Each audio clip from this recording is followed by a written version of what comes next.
A very good morning to all of you dear students. How are you students? I hope all of you will be fine. So students, in our last class we read about Archimedes principle. And according to Archimedes principle, when an object completely or partially immersed in a liquid, it experiences buoyant force which is equal to the weight of the liquid displaced by that object. Means कोई भी object किसी liquid में immerse है, partially immerse हो या completely immerse हो, means किसी liquid में कोई ऑब्जेक्ट या तो पूरी तरह से उस लिक्विड के अंदर पुट की गई है या उसका कुछ पोर्शन लिक्विड में इमर्स है। मीन्स ऑब्जेक्ट या तो कंप्लीटली इमर्स है या फिर पार्शली इमर्स है। दोनों ही कंडीशन में ऑब्जेक्ट के ऊपर जो बायोंट फोर्स अप्लाई हो रहा है बाय लिक्विड, वो लिक्विड ऑब्जेक्ट के ऊपर जो अपवर्ड डायरेक्शन में फोर्स लगा रहा है उस फोर्स को हम बायोंट फोर्स कहते हैं। और उस बायोंट फोर्स की अमाउंट मीन्स उस ऑब्जेक्ट के ऊपर अपवर्ड डायरेक्शन में जो फोर्स अप्लाई होगा उसकी अमाउंट इक्वल होती है the weight of liquid displaced by the object. Means object ने जिस अमाउंट के लिक्विड को डिस्प्लेस किया है, the weight of the liquid displaced by the object is equal to buoyant force acting on the object। उस object के ऊपर लगने वाले buoyant फोर्स की अमाउंट इक्वल होगी weight of the liquid displaced by the object। सो ये था Archimedes principal. इसके बाद हम देखते हैं why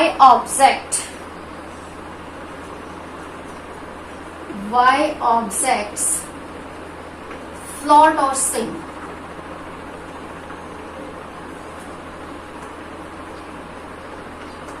इन अ लिक्विड, किसी भी लिक्विड में जब हम किसी ऑब्जेक्ट को पुट करते हैं तो वो फ्लोट और सिंक होती है। कुछ ऑब्जेक्ट्स फ्लोट होती हैं, कुछ सिंक हो जाती हैं। तो ऑब्जेक्ट के फ्लोट और सिंक होने के लिए क्या कंडीशंस हैं? सबसे पहले हम ये देखते हैं, जब हम किसी ऑब्जेक्ट को किसी लिक्विड में पुट करते हैं उस ऑब्जेक्ट के ऊपर टू फोर्सेस अप्लाई होते हैं। So first is because of weight of the object. एक फोर्स उस ऑब्जेक्ट पे लगता है because of weight of the object. Weight क्या है? किसी भी ऑब्जेक्ट को अगर हम किसी हाइट से रिलीज करते हैं तो वो अर्थ की तरफ अट्रैक्ट होती है बिकॉज ऑफ ग्रेविटेशनल फोर्स। तो वेट क्या है? ग्रेविटेशनल फोर्स की वो अमाउंट जिस फोर्स से वो ऑब्जेक्ट को अपनी तरफ, अर्थ किसी ऑब्जेक्ट को अपनी तरफ अट्रैक्ट कर रही है। So weight of the object gravitational force. किसी भी ऑब्जेक्ट को हमने किसी हाइट से ड्रॉप किया तो ऑब्जेक्ट कहाँ जाती है? डाउनवर्ड, अर्थ की तरफ। तो ऑब्जेक्ट के ऊपर because of weight of the object उस ऑब्जेक्ट पे जो फोर्स अप्लाई होगा वो होगा डाउनवर्ड। ग्रेविटेशनल फोर्स की डायरेक्शन क्या है? डाउनवर्ड। तो एक ये फोर्स लगा उस ऑब्जेक्ट के ऊपर downward. And second force is, as you know that, हमने कहा कोई ऑब्जेक्ट है जिसे लिक्विड में इमर्स किया गया है, लिक्विड के अंदर पुट किया गया है। अब बाय लिक्विड में टेंडेंसी होती है कि वो ऑब्जेक्ट के ऊपर एक अपवर्ड डायरेक्शन में फोर्स लगाते हैं and that force is बायोंट force. तो उस ऑब्जेक्ट के ऊपर जो दूसरा फोर्स अप्लाई होगा वो होगा बायोंट फोर्स और इसकी डायरेक्शन होगी अपवर्ड। बायोंट फोर्स की डायरेक्शन होगी अपवर्ड और ग्रेविटेशनल फोर्स की डायरेक्शन होगी डाउनवर्ड। ठीक है, gravitational force weight of the object, जिस कोई भी ऑब्जेक्ट जिस फोर्स से अर्थ की तरफ अट्रैक्ट होती है वही उस ऑब्जेक्ट का वेट है and that force is gravitational force. और वो फोर्स कौन सा फोर्स है? ग्रेविटेशनल फोर्स है। तो कोई भी ऑब्जेक्ट जिसे हमने वाटर में या किसी भी लिक्विड में पुट किया है उस पे ये टू फोर्सेस अप्लाई होते हैं because of weight of the object and second is बायोंट force. Wait of the object acting downward and बायोंट force acting upward. So object float होगी या सिंक होगी? हमने किसी ऑब्जेक्ट को किसी लिक्विड में पुट किया, अब वो ऑब्जेक्ट फ्लोट होगी या सिंक होगी, उसके लिए यहाँ पे कंडीशंस हैं. First condition, if the buoyant force acting on an object, if the buoyant force exerted by the liquid, उस लिक्विड ने जो बायोन फोर्स ऑब्जेक्ट के ऊपर अप्लाई किया है, बायोन force exerted by the liquid is less than the weight of the object, less than the weight of the object. अगर कोई object जो किसी लिक्विड में इमर्स है, उस ऑब्जेक्ट के ऊपर लगने वाले बायोन फोर्स की अमाउंट अगर लेस देन है the weight of the object की, मीन्स सपोज दैट हमने ये कोई कंटेनर लिया, इसमें कोई लिक्विड है. अब इस लिक्विड में हमने किसी ऑब्जेक्ट को पुट किया. अब ये ऑब्जेक्ट पुट कर रहे हैं हम इसमें. अब ये ऑब्जेक्ट जिसे हम इस लिक्विड में पुट करेंगे, ये सिंक होगी या फ्लोट होगी, डिपेंड करेगा कि इसके ऊपर जो बायोन फोर्स अप्लाई हो रहा है, the buoyant force exerted by the liquid, अगर buoyant force exerted by the liquid is less than the weight of the object, अगर इस बायोन फोर्स की अमाउंट ऑब्जेक्ट के वेट से कम है, तो उस कंडीशन में ये ऑब्जेक्ट सिंक हो जाएगी. कंडीशन क्या है ऑब्जेक्ट के सिंक होने की? Buoyant force exerted by the liquid acting on object, उस ऑब्जेक्ट के ऊपर बाय लिक्विड जो बायोन फोर्स लग रहा है अपवर्ड डायरेक्शन में, उसकी अमाउंट अगर लेस देन है the weight of the object की. Weight of the object means gravitational force की. ठीक है, फिर से देखो इसको एक बार.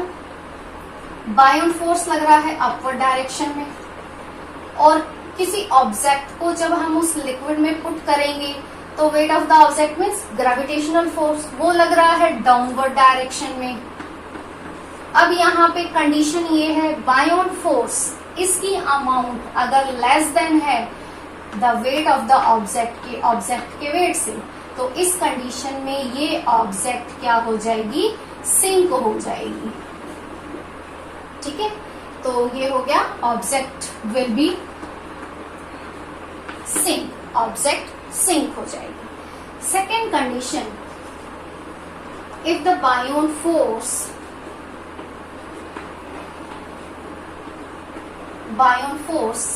exerted by the liquid is more than the weight of the object. Wait of the object की जगह हम ग्रेविटेशनल फोर्स को भी मेंशन कर सकते हैं. अगर कंडीशन क्या है, if the buoyant force exerted by the liquid is greater than the weight of the object, object के वेट से उस ऑब्जेक्ट के ऊपर बाय लिक्विड बायोन फोर्स लगने वाला बायोन फोर्स अगर मोर देन है the weight of the object के, सो उस कंडीशन में ऑब्जेक्ट उस लिक्विड में फ्लोट होगी. ठीक है, ये हो गया second condition. Now one more condition, if the buoyant force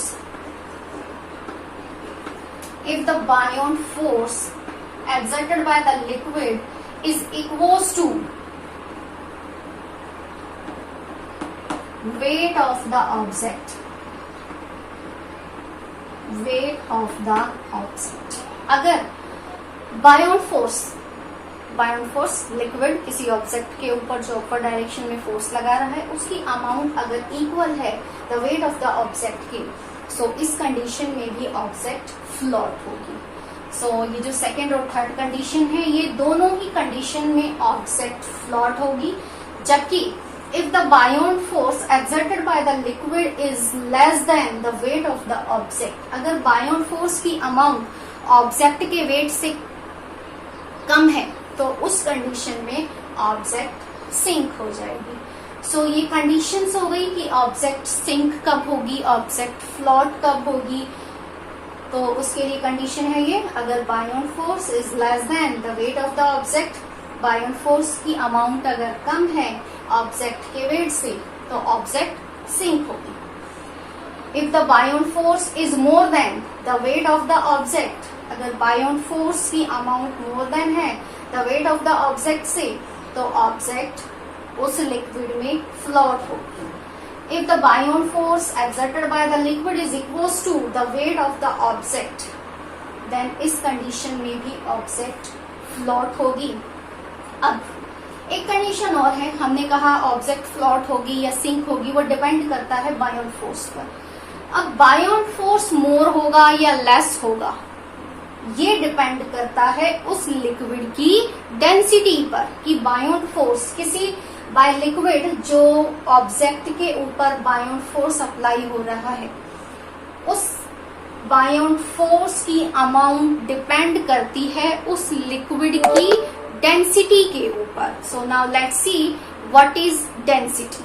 so अभी हमने रीड किया किस कंडीशन में ऑब्जेक्ट किसी लिक्विड में फ्लोट होगी, किस कंडीशन में ऑब्जेक्ट सिंक होगी। ये डिपेंड करेगा buoyant force exerted by the liquid किस अमाउंट में बायोन फोर्स अप्लाई कर रहा है। अब उस लिक्विड का बायोन फोर्स डिपेंड करता है, मीन्स कौन सा लिक्विड ज्यादा अमाउंट में बायोन फोर्स लगाएगा, कौन सा लिक्विड कम अमाउंट में बायोन फोर्स लगाएगा, ये डिपेंड करता है उस लिक्विड की डेंसिटी के ऊपर। So now let's see what is density. Density क्या होती है?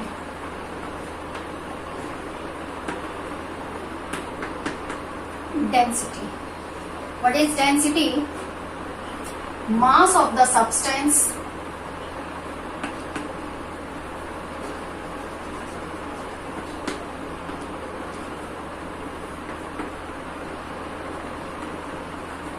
per unit volume is called density. Mass of the substance per unit volume. Density का फॉर्मूला है mass of the substance per unit volume, that is the formula for density. And the SI unit of density, SI unit of density, now we can calculate the SI unit of density by using this formula. What is the SI unit of mass? SI unit of mass is kilogram and SI unit of volume is cubic meter. So the SI unit of density is kilogram per cubic meter, and we can write them as kilogram inverse cubic meter. So that is the SI unit of density, kilogram per cubic meter. And किसी भी object की density को determine करने के लिए उस object की relative density बहुत ही इंपॉर्टेंट रोल प्ले करती है। सो now let's see what is relative density. Relative density, what is relative density? The relative density of a substance is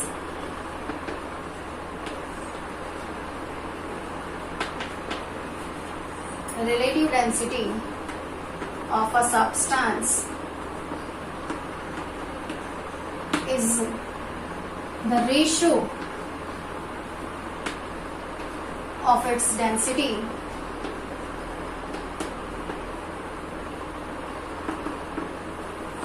to that of water.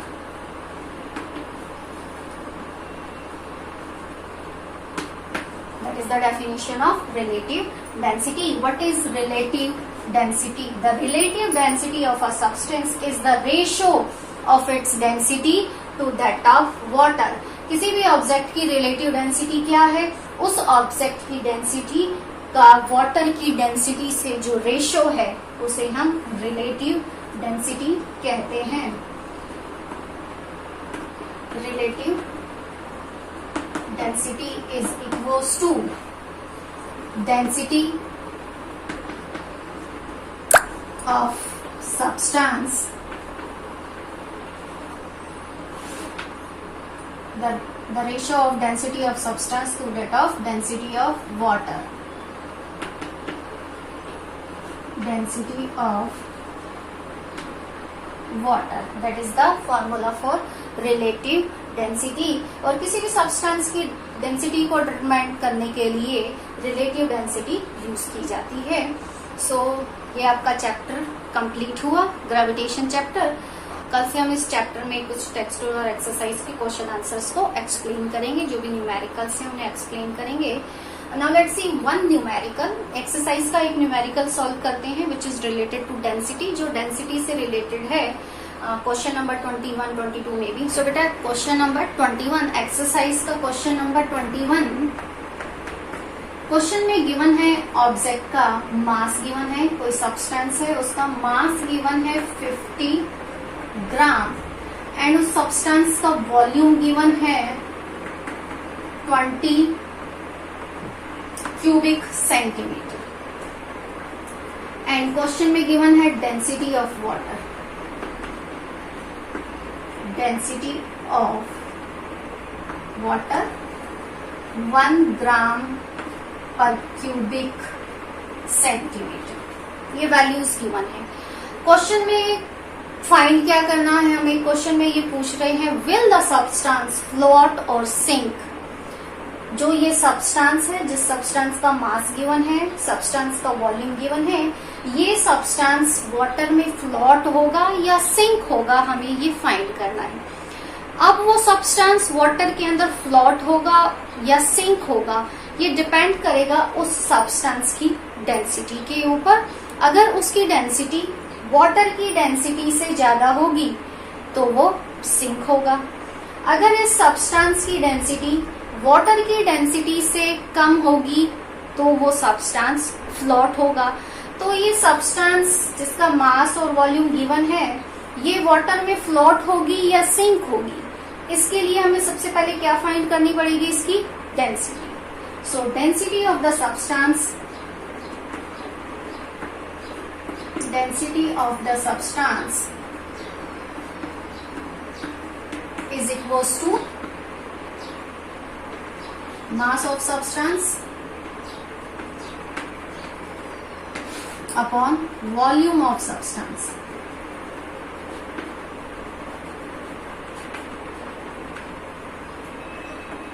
So density of substance